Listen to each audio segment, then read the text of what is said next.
were on rooftops and in courtyards, streets. These wooden structures would have been everywhere. Kind of imagine it like the inner circle of a NASCAR race. You just have RV, RV, RV, RV, RV, RV, wooden structures everywhere. And they consider this the season of rejoicing.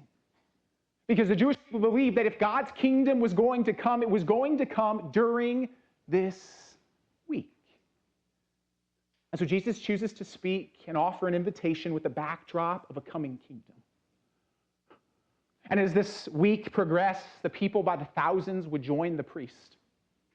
And they would start on this musical processional. They'd be singing the Psalms, Psalm 113 through 18, kind of the boombox soundtrack of this march. And they would go to the pool of Siloam with a golden pitcher. And they would scoop up water and they would recount the words of Isaiah chapter 12. With joy you will draw water from the wells of salvation. This was a coming kingdom that would save. And finally, the priests would walk around the main altar 7 times. I was going to do it, but my arm's getting tired, you know. And they would remember how the Hebrews had walked around what city, remember? Jericho 7 times, and the walls had come tumbling down, not because they had done anything, but because God had done everything. New kingdom that saves is going to be the work of God. Jesus chooses in this moment, in a spirit of celebration, in the season of rejoicing, to rise up and tell the world that a kingdom is coming. The walls are falling, that living water is flowing, that healing is on the horizon. Guys, it's time that we catch this season of celebration. Now, I know, because I'm a human being, just like you, not every day feels like a celebration, does it? Not at all. There are days of diagnosis, and there are days of dread, and there are days of 2 o'clock lulls that make you feel like you're in a pistachio commercial. And I'll tell you what I do here. When I hit the 2 o'clock lull, I start meandering around this building. I've seen it all here, guys. I've done spiral staircases and regular staircases. I go up and down. I usually end up in the kitchen. You guys know me. And the weirdest thing that makes me smile as I start opening drawers and seeing all of Carol's remodeling and what she's taken out and left in is there's this tub down there full of utensils wrapped up and ready to go for the next potluck. And every time I see it, I smile. It takes me back to a story I heard when I was a kid in church. One you've probably heard countless times, but I think it's worth hearing again. The story goes that there was a woman diagnosed with terminal cancer in her 30s. Given 3 months to live.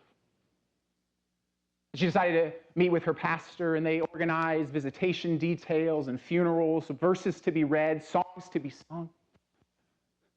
And finally, as he was preparing to leave, she stopped the pastor and said, "One more thing, I almost forgot. This is going to sound weird, but I want you to put a fork in my right hand and let everyone see it." Seeing the puzzled look on the pastor's face, she explained, she said, "When I was a girl, my grandma would drag me to every church potluck.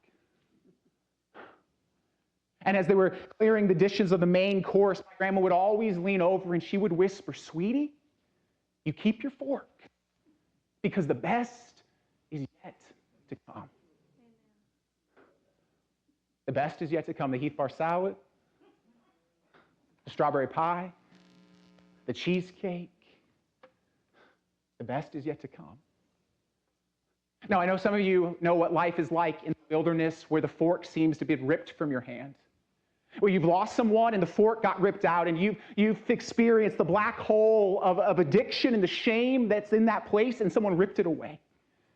You've experienced those moments of doubt when on the outside you looked supreme and you looked in control, but on the inside you knew something was missing, that something wasn't right, and you wonder to yourself, could it even be possible that the best is yet to come in this black hole?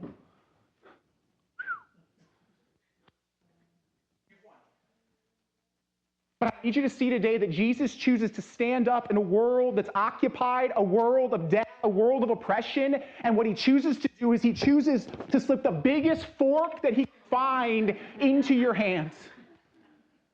And I want you to realize why. It's because it's the season of rejoicing. This is the season where a kingdom is coming and living water is flowing and walls are falling and healing is on the horizon. Jesus slips the fork into our hand, no matter what.